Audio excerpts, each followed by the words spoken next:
8 અઠવાડિયા સુધી તમારે રોજ આ પ્રયોગ કરવાનો, because you are subject of the experiment. 8 અઠવાડિયા સુધી રોજ 12 મિનિટ ભગવાનનું નામ સ્મરણ કરવાનું. 8 અઠવાડિયા પછી પાછા એ લોકોને ત્યાં યુનિવર્સિટીના કેમ્પસ ઉપર બોલાવ્યા.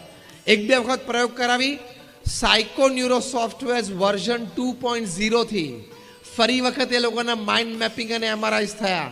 અને જે કન્ક્લુઝન રિપોર્ટ છે એ તમે ગૂગલ ઉપર વાંચી શકો છો. પહેલી વાત લખી કે જે 4 થી 12 વર્ષના બાળકો હતા એમને રોજ 12 મિનિટ પણ ભગવાનનું નામ સ્મરણ કર્યું તો એમના મેમરી પાવરમાં 25% વધારો જણાણો. એટલે ભગવાનના નામ સ્મરણની વાત આપણા મહાન સંતોને ઋષિમુનિઓ કહી છે, સાચી કે ખોટી? તમારા બાળકની યાદશક્તિ ઓછી પડતી હોય ને 60-65% સ્કૂલમાં આવતા હોય, ભગવાનનું નામ સ્મરણ તમે ચાલુ કરો એની યાદશક્તિ વધે ને 80-90-95% રેન્જમાં આવી જાય તો તમારી માટે આનંદની વાત છે કે નહીં? તમારા પરિવાર માટે. જે 12 થી 22 વર્ષના તરુણો અને યુવાનો હતા એ લોકોએ 12 મિનિટ પણ ભગવાનનું નામ સ્મરણ શ્રદ્ધાથી કર્યું. કન્ક્લુઝન રિપોર્ટમાં લખ્યું છે કે they saw 17 to 25% increase in their willpower and confidence. એટલે કે આત્મવિશ્વાસમાં 17 થી 25% વધારો જણાણો. આ ઉંમરમાં જે હોય ને 12 થી 22 વર્ષના જે તરુણો યુવાનો એને આત્મવિશ્વાસ દ્રઢ થવો બહુ જરૂરી છે.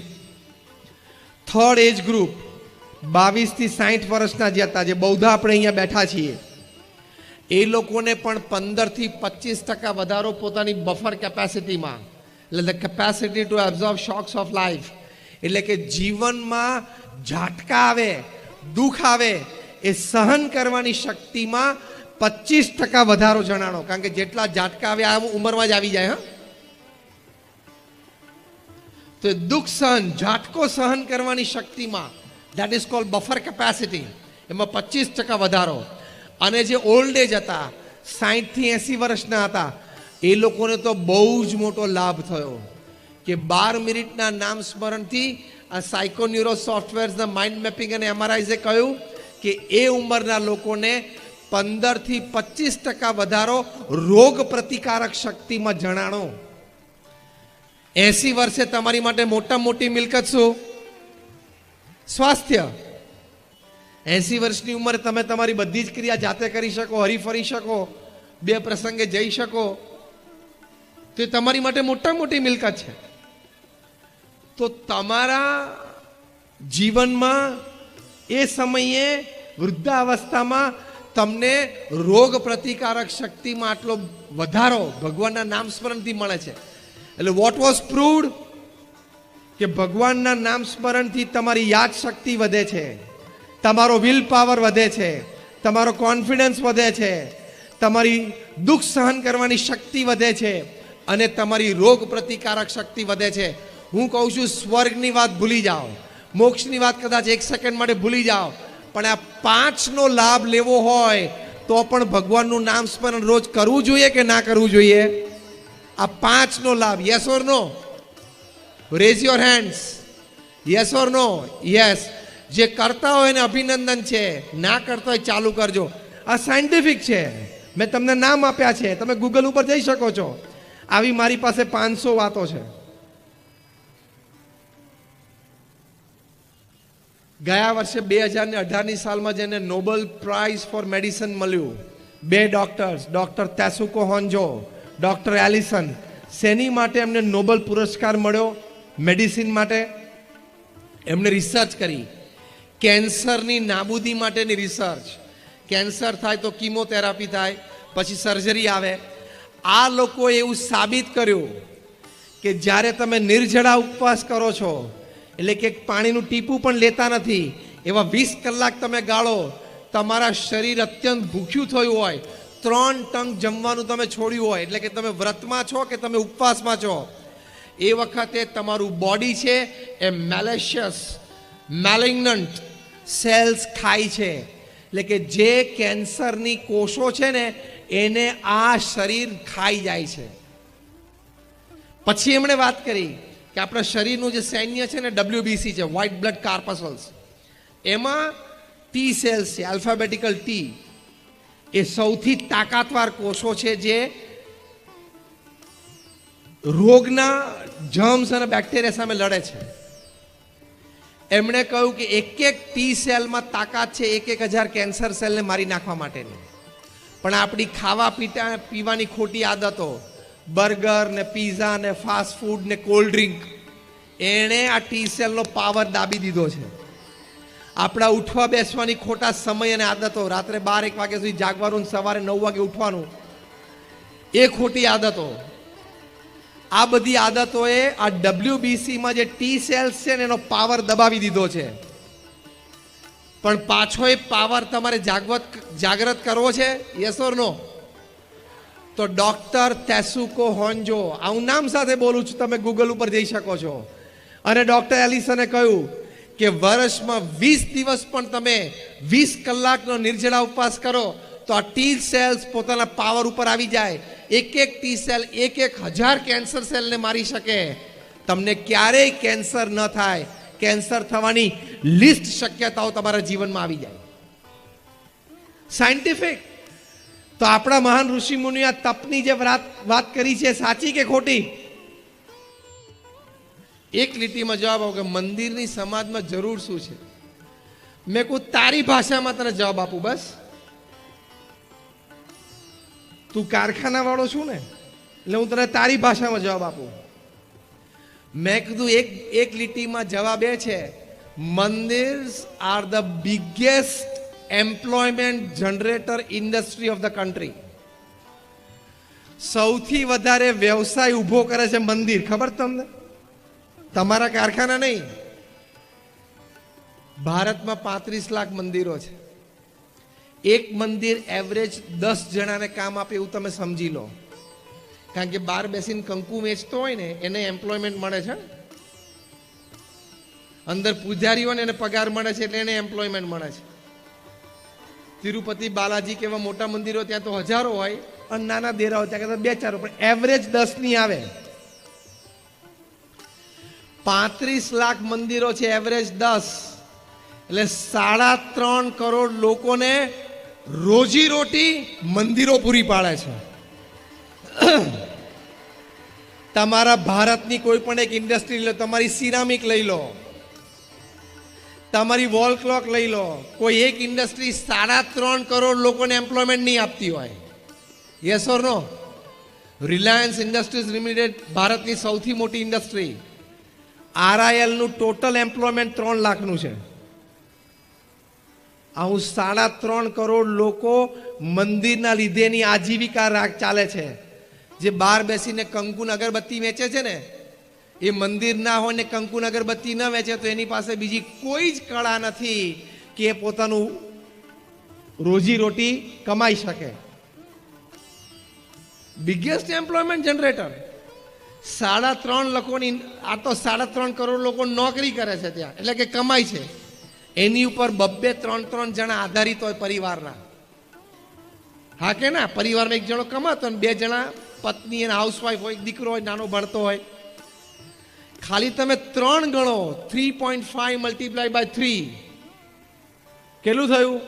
10.5 કરોડ લોકો ભારતમાં મંદિરના લીધે મોઢામાં અન્ન મૂકે છે. એટલે હવે મને ના કહેતા કે મંદિરની શું જરૂર છે. જેટલી તમારા કારખાનાની જરૂર છે ને એટલી મંદિરોની પણ જરૂર છે. બીજી બધી વાતો નથી કરતો, ખાલી વ્યવસાયની જ વાત કરું છું. Only employment. એટલે આવો મનમાં પ્રશ્ન ન આવવા દેવો. આ પણ મોટું કામ છે, પેલું પણ મોટું કામ છે. જય આવો. તો આ પણ મોટું કામ છે ને આ પણ મોટું કામ છે. એ મંદિર મોરબીમાં પ્રમુખ સ્વામી મહારાજે બહુ જ મોટું મંદિર બાંધવાનો સંકલ્પ કરેલો. હમણાં મહંત સ્વામી મહારાજ પણ પધારેલા, એમણે પણ ખાતમુહૂર્ત કર્યું છે. એટલે અહીંયા પણ મોટું અક્ષરધામ તુલ્ય એક મિની કેમ્પસ શરૂ થશે. અને અમારા હરીશમરણ સ્વામી બેઠા છે, ઊભા થાવ તો. આ અહીંયા 22 વર્ષથી અહીંયા મોરબીમાં ફરે છે, 22 યર્સ, અને એન્જિનિયર થયેલા છે. તમને એમ ના થાય કે અભણ છે. એ 22 વર્ષમાં એમણે સેંકડો લોકોને વ્યસન મુક્ત કર્યા છે. 22 વર્ષમાં સેંકડો વિદ્યાર્થીઓને ભણવાની પ્રેરણા આપીને એનો વિદ્યાભ્યાસ સુધાર્યો છે. સેંકડોને લોકોને આવા સંસ્કાર આપ્યા છે. એટલે મંદિર what it gives to the society is immeasurable. It cannot be counted. એ ગણી નહીં શકાય, એ કોઈ માપદંડમાં નહીં આવે. એવું મોટું થાણું અહીંયા બને છે, તેની માટે બધા સાથ સહકાર આપજો. એની માટે જે પણ રીતે તમે તન મન ધનથી ભળી શકો ભળજો. એ તમારા જીવનમાં સંતોષનું કારણ બનશે. બધું ફાવેલું જ હતું ને જામેલું જ હતું. આ તો પ્રમુખ સ્વામી મહારાજનું પવિત્ર જીવન ને નિસ્વાર્થ સમાજ સેવા એની માટે આવ્યા છીએ. જેમ તમારા કારખાનામાં 2-5 જણા ઉઠી જાય, તમે એમ માનો કે બધા આવા જ છે? મને જવાબ આપો. ઉઠી તો જતા હશે ને, તમારે થતા જ હોય. 2-4 જણા દેવાળું ફૂંકી અને ગામને દગો દઈને ભાગી જાય, તમે એમ માનો કે આ બધા ગામમાં એવા જ રહે છે? એવું માનો તો તમે મૂર્ખ ઠર્યા કે નહીં? તમારી આજુબાજુ તમારી વચ્ચે ઘણા માણસો છે 20, 25, 40 વર્ષથી ફર્સ્ટ ક્લાસ ધંધા કરે છે, હા કે ના? એમ 2-4 સાધુઓ કંઈક ખોટું કરે, 2-4 સાધુઓ જેલમાં જાય, તમારે એવું નહીં માનવાનું બધા આવા હશે. તો એ તમારી ભૂલ છે. તમે કોઈ ક્લાસરૂમમાં જાઓ, પેલા વિદ્યાર્થીને પૂછો કેટલા ટકા, તો કે 3માં ફેલ. બીજાને પૂછો કેટલા ટકા, 45. ત્રીજાને પૂછો કેટલા ટકા, તો કે 42. તમારે એવું નહીં માનેલું કે આ ક્લાસમાં 60 બેઠા બધા ડફોડ છે. એ જ ક્લાસમાં બેઠેલા 2 વિદ્યાર્થીઓ 95% વાળા છે, 5 વિદ્યાર્થીઓ 90% વાળા છે. એટલે સંત છે એ સમાજમાં આવી સમાજ સેવાઓ પણ કરી શકે. ભુજની મેં વાત કરી, આટલા બધા સંસ્કારી યુવાનો પણ તૈયાર કરી શકે. તમે અમેરિકાની ધરતી ઉપર જાઓ અને BAPS સંસ્થાના અમારા કન્વેન્શન થાય, 10,000 યુવાનો બેઠા હોય. એ 10,000 યુવાનમાંથી એક પણ યુવાન સિગરેટ ના પીતો હોય, એક પણ યુવાન ડ્રિંક ના લેતો હોય. નાના બાળકો ચ્યુઇંગમ ખાય તો પણ ઇન્ગ્રેડિયન્ટ ચેક કરે કે આમાં એક છે તો મારાથી ના ખવાય, કારણ કે મને પ્રમુખ સ્વામીએ ના પાડી છે. શું સંસ્કાર! અમેરિકાની ધરતી ઉપર જન્મેલા છોકરાઓને આ સંસ્કાર આપવા. એટલે ડોક્ટરોની કોઈ ખામી નથી સમાજમાં, એન્જિનિયરોની કોઈ ખામી નથી, ચાર્ટર્ડ એકાઉન્ટન્ટની કોઈ ખામી નથી. બધા ઢગલાબંધ છે, કારણ કે 6માંથી 15% તો નોકરી નથી. એટલે એ તો બધા બહુ છે. આપણે સારા એન્જિનિયર, સારા ચાર્ટર્ડ એકાઉન્ટન્ટ, સારા ડોક્ટરની જમાતમાં જરૂર છે. That is more important.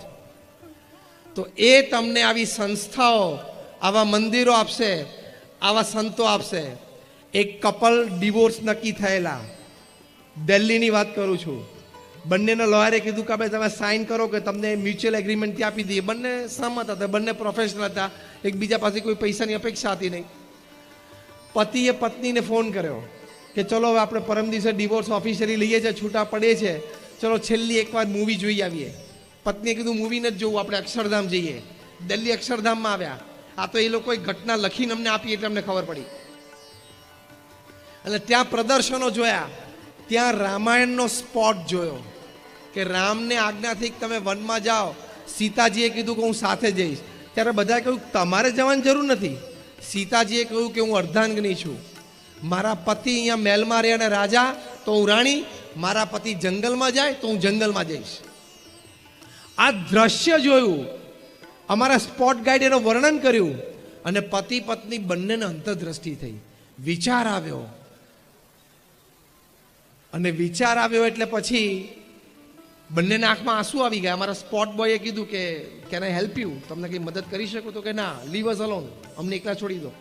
બંને બહાર જઈને બેઠા અને બંને એકબીજાને કહ્યું કે આપણે ફરી વખત આપણા મેરેજને એક ચાન્સ આપીએ. પેલી બાઈને એમ થયું કે સીતાજીના વંશજમાં હું આવું છું, પેલા ભાઈને એમ થયું કે રામના વંશજમાં હું આવું છું. મારે આવા વિચારો અને આવા પવિત્ર જીવન જીવવા જોઈએ. બંનેને પોતપોતાની ભૂલ સમજાણી, અંતરદ્રષ્ટિ થઈ, અને દે સ્ટાર્ટેડ લિવિંગ ટુગેધર. પ્રયોગ ખાતર બંને સાથે રાખે, એકવાર આપણે ટ્રાય કરીએ. એક સુખી પરિવાર છે, એટલે તમારે એમ નહીં સમજ રામાયણ ને મહાભારત બધા આટલા જૂના છે ને આજના જમાના રેલેવન્ટ નથી. It has the power. તમે જેટલા અહીંયા બેઠા છો ને બધાનું એક ચેલેન્જ અને ગેરંટી આપો. તમારા જીવનનો કોઈ પણ પ્રસંગ તમે લઈ લો, રાત્રે ઘરે જઈને ઉપાડજો, એ પ્રસંગ રામાયણ કે મહાભારતમાં ક્યાંક બન્યો જ હશે. તમે જોજો, એટલી વિશાળતા છે. સીધું જ તમને સોશિયલ કાઉન્સેલિંગ મળશે. માટે અનાદર ન રાખો. ધર્મમાં સમજણ ના પડતી હોય તો કેવું કે મને સમજણ નથી પડતી, મને પૂરું જ્ઞાન નથી, મેં આ પુસ્તકો વાંચેલા નથી. પણ દોડડાયા થઈને તમાકુની પિચકારી મારી મંદિરની જરૂર જ નથી એવું ના બોલવું. એવું દોડડા પણ ના કરું. પાનની પિચકારી ગમે ત્યાં મારી સ્વચ્છ ભારત બગડવાને મંદિરની કંઈ જરૂર જ નથી. પણ તું મંદિરમાં આવ્યો છું, તે જોયું છે ત્યાં શું કામ થાય છે, ત્યાં સંતો રહે છે, શું કામ કરે છે ખબર છે? તો એ આટલું મોટું કામ આપી શકે છે. તમારા વ્યવસાયની દ્રષ્ટિએ ચલો એક છેલ્લી વાત કરી દઉં. મને એક જણાએ પૂછ્યું કે મંદિરની સમાજમાં શું જરૂર છે, મને એક લીટીમાં જવાબ આપો. કહ્યું મારી પાસે આવી 500 વાતો છે, વિષય જુદો છે, તે વધારું નથી જતો, પણ અધ્યાત્મની બધી વાતો સાચી છે, તમામ હકીકતો સાચી છે. તમારે જેમ જીવનમાં એક ફેમિલી ડોક્ટર જોઈએ, એક બિઝનેસ ફ્રેન્ડ જોઈએ, એમ જીવનમાં એક સાચા સંત હોવા પણ ખૂબ જરૂરી છે, એક ગુરુ હોવા પણ ખૂબ જરૂરી છે. એ કેટલું મોટું કામ કરી શકે, તમારા જીવનમાં નૈતિકતા, પ્રામાણિકતા, સદગુણો, સંસ્કારનું સિંચન કરી શકે, તમને શુદ્ધિ આપી શકે, શક્તિ આપી શકે કે તમે વ્યસનોથી દૂર રહી શકો. પ્રમુખ સ્વામી મહારાજે એમના પ્રયત્નથી, ના સંસ્થાના પ્રયત્નથી તમને આશ્ચર્ય થશે કે BAPS સંસ્થાએ આજ સુધી 40 લાખ લોકોના વ્યસનો છોડાવ્યા છે. તમે કદાચ 1% લો એમાંથી, 40 લાખનો 1% એટલે કેટલા થયા? 40,000. 40,000 વ્યક્તિઓને કદાચ કેન્સર થવાનું હતું, એ આ બચ્યું છે. કેન્સર હોસ્પિટલ ઊભી કરવી એ પણ મોટું સમાજ સેવાનું કાર્ય છે, અને લોકોને વ્યસન મુક્ત કરવા એ પણ સમાજ સેવાનું મોટું કામ છે. બંને સાથે જોઈએ. યસ ઓર નો? પેલું છે ક્યુરેટિવ છે, આ છે પ્રિવેન્ટિવ છે. અને કહેવત તો એમ છે ને સમજણ તો એવી છે, prevention is better than cure. એને કેન્સર થાય ને પછી કેન્સરની હોસ્પિટલમાં તમે શ્રેષ્ઠીઓ ભેગા થઈને મોરબીમાં મોટી કેન્સર હોસ્પિટલ કરો, સમાજ સેવાના ધોરણે ચલાવો, એ પણ મોટું કામ છે. અને અમે સંતો ઘરે ઘરે ફરીએ છીએ ને એને વ્યસન મુક્ત કરીએ છીએ, એ પણ ઇક્વલી મોટું કામ છે. બંને કામ સરખા છે. તો પ્રિવેન્શનની સાઈડ બહુ જ મોટી છે. આપણી સંસ્થાઓ જે NGO કામ કરતી હોય, પ્રિવેન્શન સાઈડ ઉપર કામ કરતી હોય, મૂળમાં કામ કરતી હોય, તો આવા સંત છે એ જીવનમાં તમને બહુ જ મોટું કામ આપી શકે, એ બહુ જ મોટા સંસ્કારો આપી શકે. આ દિલ્હી અક્ષરધામ અમે બાંધ્યું, આજે વાતને 14.5 વર્ષ પૂરા થયા. અમારી એવરેજ આવી રોજના 17,000 લોકો, 17,000 footfalls per day, but thousands of people change their life for the better. હજારો લોકોના જીવનમાં કેવા પરિવર્તનો આવ્યા. ખૂબ પ્રસંગો છે. એક નાનો પ્રસંગ હું તમને કહું, 2006ની સાલનો. એક સામાન્ય વ્યક્તિએ વિઝિટર્स बुक में लखेलू कि मैं हरियाणा के एक छोटे से गांव में से आता हूं, मेरा व्यवसाय ये है कि मैं घर घर जाके दूध बांटता हूं. हमारे गांव में कोई 70-80 घर है, हम 2-3 दूध वाले हैं, साइकिल में दूध के कैन लेके हम घर घर जाते हैं, सुबह शाम दूध बांटते हैं. मेरी उम्र 50 साल की है.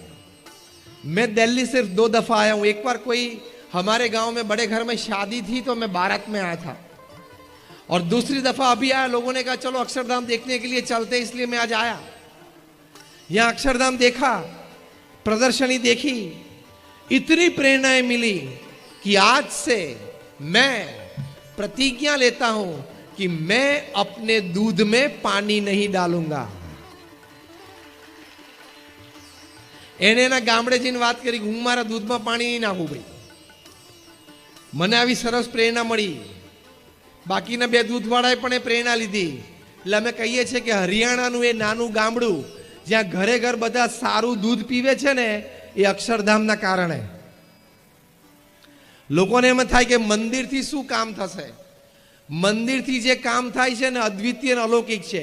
ભુજમાં જ્યારે ભૂકંપ આવ્યો 2001ની સાલમાં 26મી જાન્યુઆરીએ સવારે 8:45 વાગે, પ્રમુખ સ્વામી મહારાજ ત્યાં બરોડામાં હતા. ત્યાંથી એમણે ફોન કર્યો કે તાત્કાલિક રસોડું ચાલુ કરો. આપણું મંદિર પડી ગયું છે કે ઊભું છે, પહેલાં તો એ પૂછ્યું તો કે ઊભું છે. સ્વામી કહે તો રસોડું ચાલુ કરો. અમે સંતો અને સ્વયંસેવકો રસોડું ચાલુ કર્યું, કારણ કે પ્રમુખ સ્વામી કે હમણાં 3 કલાક પછી 12 વાગશે, લોકો ભૂખ્યા થશે, જમશે ક્યાં. અને 26મી જાન્યુઆરીએ પહેલા દિવસે બપોરે 12 વાગે ભુજ સ્વામિનારાયણ મંદિરે 17,000 લોકો જમ્યા.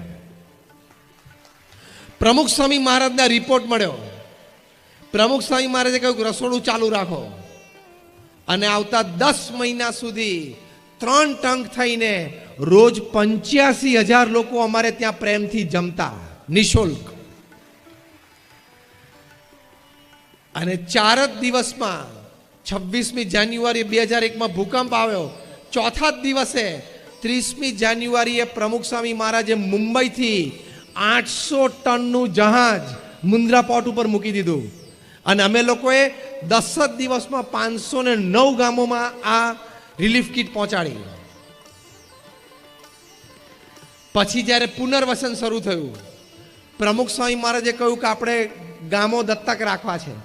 BAPS સંસ્થાએ 9 ગામ દત્તક રાખ્યા અને 1500 ઘર બાંધી આપ્યા. આ હું 2001, 2, 3, 4ની વાત કરું છું. અને 1500 ઘર આપીને પ્રેમથી બધાને ફ્રી, મફતમાં, કારણ કે એ લોકોના જ ગામો હતા, અને બધાને પ્રેમથી આપી દીધા. બીજા 42 ગામોમાં કાં તો સ્કૂલ બાંધી આપી, કાં તો રોડ બાંધી આપ્યો, કાં તો પાણીની ટાંકી બાંધી આપી. આ 3 વર્ષમાં BAPS સંસ્થાએ ભુજ ભૂકંપ વખતે કામ કરેલું. આ મોરબીમાં જ્યારે 1979માં રેલ આવેલી ને, મચ્છુ ડેમ તૂટેલો, ત્યારે આમાંથી અડધા તો આપણે પોણા ભાગને તો જન્મ્યાય નહીં હોઈએ. અને આ બધા વડીલો બેઠા છે, બધા નાના નાના છે, પણ સ્મૃતિ તો હશે, અહીંયા રહેતા હશો તો.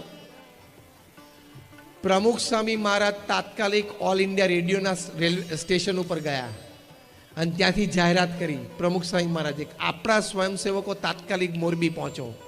અને જે દિવસે રેલ આવી એ જ દિવસે સાંજે 1500 સ્વયંસેવકો અહીંયા મોરબીમાં હતા. પ્રમુખ સ્વામી મહારાજ જાતે અહીંયા રહ્યા અને બધું જ સફાઈ, કારણ કે કાદવ કીચડ છે, એક બીજા માળ સુધી પહોંચી ગયેલો, એ બધી જ સફાઈ કરાવી.